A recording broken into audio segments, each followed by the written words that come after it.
ya. Oke, kita masuk ke dalam kategori biaya gitu ya. Kategori biaya. Yang pertama adalah biaya produksi. Apa itu biaya produksi? Biaya yang berkaitan dengan pembuatan barang dan penyediaan jasa. Yang kedua adalah biaya non-produksi. Apa itu biaya non-produksi? Yaitu biaya yang berkaitan dengan penjualan atau pemasaran, distribusi, layanan pelanggan, dan administrasi, yaitu fungsi desain, pengembangan, dan administrasi umum. Sedangkan untuk biaya produksi ya itu dibagi lagi menjadi 3 ya. Yang pertama adalah bahan langsung atau disingkat BBB gitu ya, biaya bahan baku gitu ya. Bahan yang dapat ditelusuri secara langsung pada barang atau jasa yang sedang diproduksi.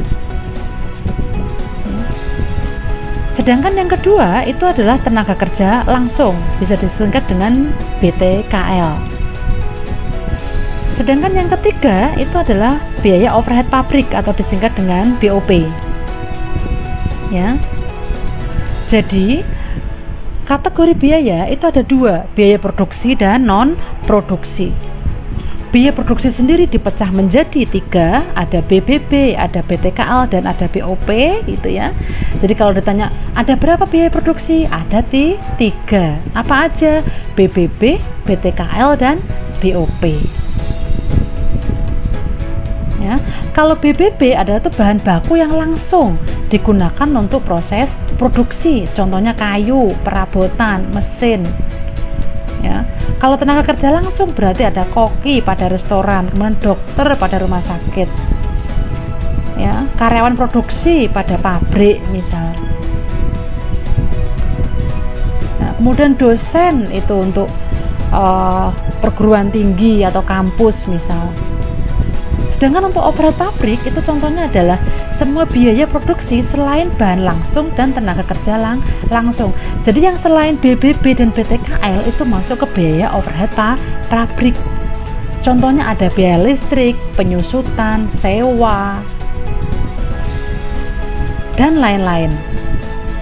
Ya, jadi yang selain biaya BBB dan BTKL berarti masuk ke dalam BOP.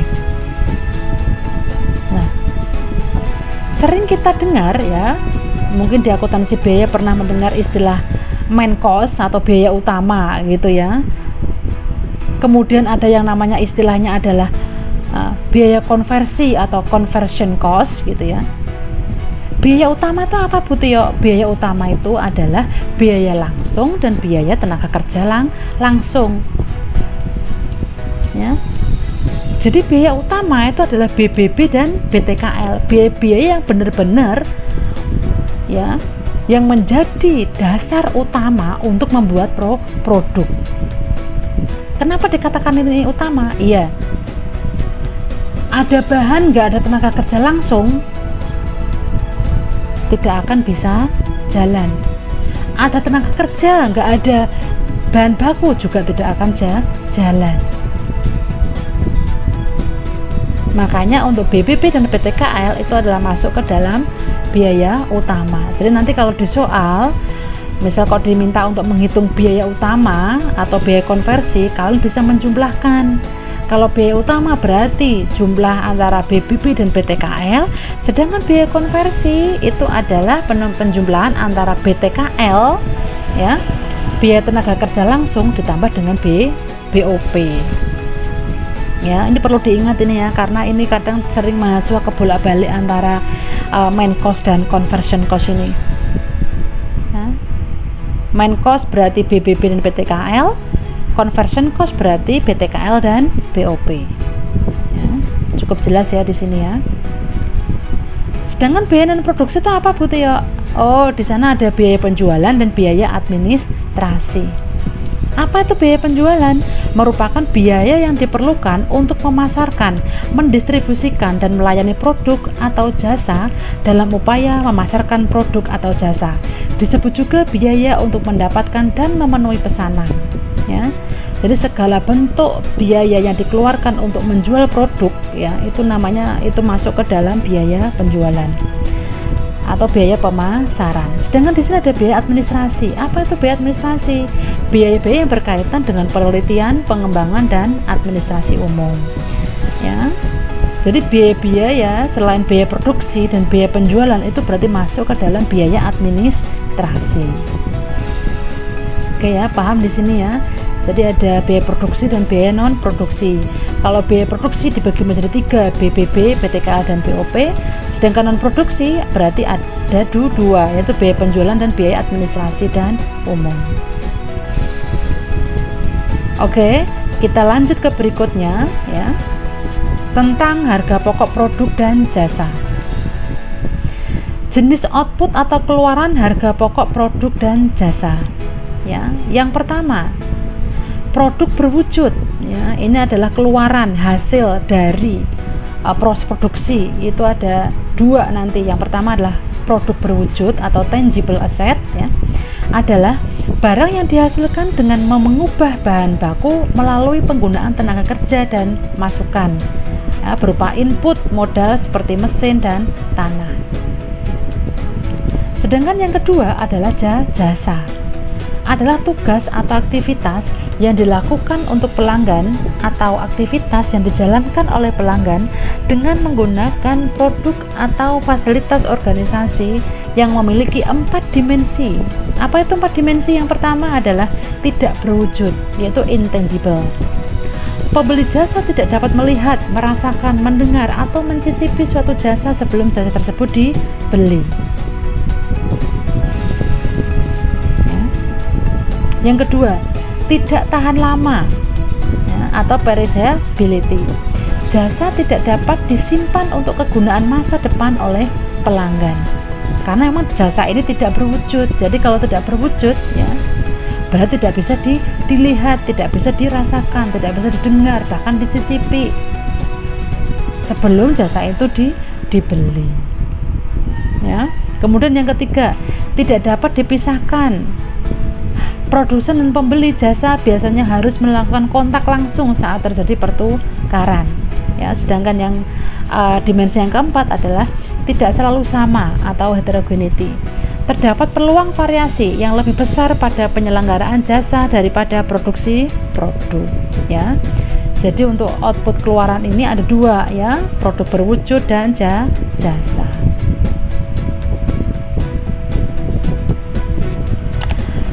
Di sini ada aktivitas rantai nilai internal, ya. Ini sudah Bu Tio sampaikan di bab 1 kemarin, tapi ini saya kupas sedikit, ada tambahan sedikit nanti yang ada keterkaitan dengan proses, ya. Karena ini sudah masuk ke dalam aktivitas produksi, gitu ya. Yang pertama kita mulai dengan input, ya, atau siklus akuntansi kemarin itu. Input, ya, dapat berupa biaya-biaya produksi. Apa tadi biaya-biaya produksi? Ada BBB, BTKL, dan BOP. Ya, kemudian dilakukan lanjutan lagi adalah proses. Setelah BBB, BTKL, BOP masuk, maka proses. Sedangkan untuk aktivitas rantai nilai internal, ya, dari si proses, ya, itu ada 6 bagian. Yang pertama adalah desain, pengembangan, produksi, pemasaran, pendistribusian, dan pelayanan. Ini semuanya ini saling berkorelasi. Kemudian ada output atau keluaran, dapat berupa tingkat penjualan, ya. Jadi ketika bahan baku, tenaga kerja, BOP itu sudah dimasukkan, ya, kemudian diproses produksi, ya, di sana ada desain, ada pengembangan, ada proses produksi dan lain-lain sampai pada pelayanan, maka outputnya adalah tingkat penjualan, ya. Di sini ada tambahan, yaitu pengguna atau user, ya, dapat berupa manajemen atau internal dan eksternal, yaitu konsumen dan pihak ketiga. Jadi tingkat penjualan ini, ya, itu bisa, ya, digunakan sebagai dasar di dalam pengambilan keputusan oleh pengguna. Pengguna di sini ada pengguna internal dan eksternal. Internal adalah manajemen, eksternalnya adalah konsumen maupun pihak ketiga, ya. Dari pengguna atau user nanti itu akan bisa memberikan masukan kepada input, bagian input, masukan-masukan apa atas output yang sudah dimanfaatkan oleh pihak internal maupun eksternal, ya. Masukan-masukannya apa, hasil-hasilnya apa, itu bisa menjadi masukan di departemen atau di benchmark di input ya, kayak gitu ya. Jadi kalau ada pertanyaan rantai nilai ya kalian bisa langsung menyebutkan ada proses input, ada proses, ada output, kemudian ada pengguna atau user, sama dengan siklus manajemen akuntansi manajemen yang kemarin. Sedangkan kita masuk ke dalam laporan keuangan internal ya. Kalau kita ngomong laporan keuangan internal ya, biasanya ada dua kalau di akuntansi manajemen gitu ya. Yang pertama adalah harga pokok produksi. Apa itu harga pokok produksi? Yaitu mencerminkan total biaya barang yang diselesaikan selama periode berjalan ya. Ini adalah contoh bentuk laporan keuangannya ya. Ada bahan baku langsung ya. Bahan baku langsung itu rumusnya adalah persediaan awal ditambah dengan pembelian ya, menjadi bahan baku yang tersedia gitu ya, kemudian dikurangi dengan persediaan akhir, ketemu bahan baku langsung yang terpakai ya, kemudian ditambah tenaga kerja langsung dan biaya overhead pabrik ya.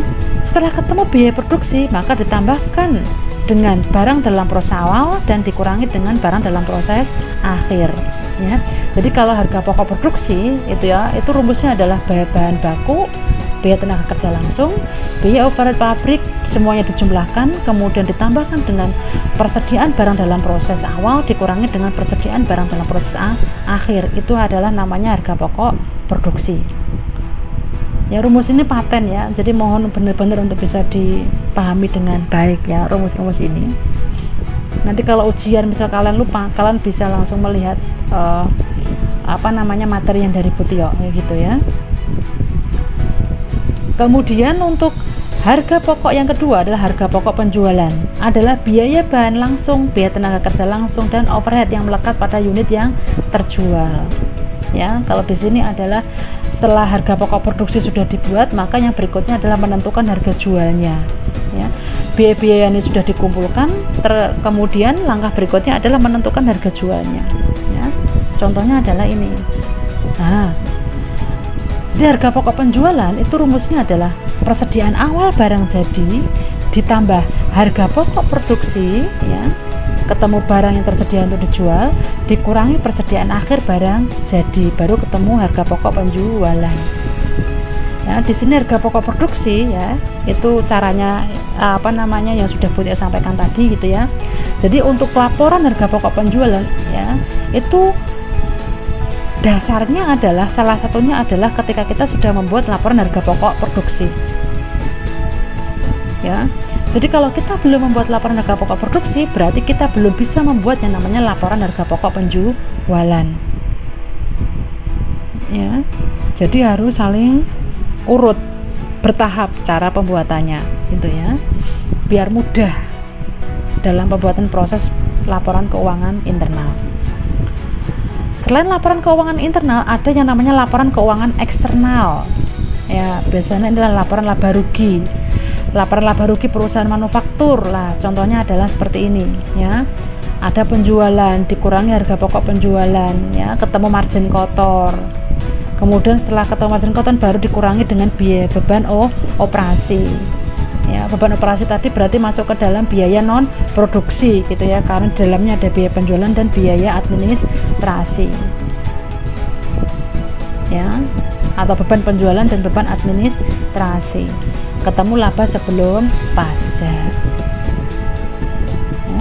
Sedangkan untuk laba rugi perusahaan dagang ya, itu laba ruginya seperti ini: penjualan dikurangi harga pokok penjualan, ketemu margin kotor, dikurangi beban operasi ya. Ini sama dengan manufaktur ya, cuma nanti yang membedakannya adalah pada harga pokok penjualan gitu ya. Kalau tadi harga pokok penjualan adalah persediaan di manufaktur adalah persediaan barang jadi awal ya, ditambah harga pokok produksi dikurangi persediaan barang jadi akhir ya gitu ya.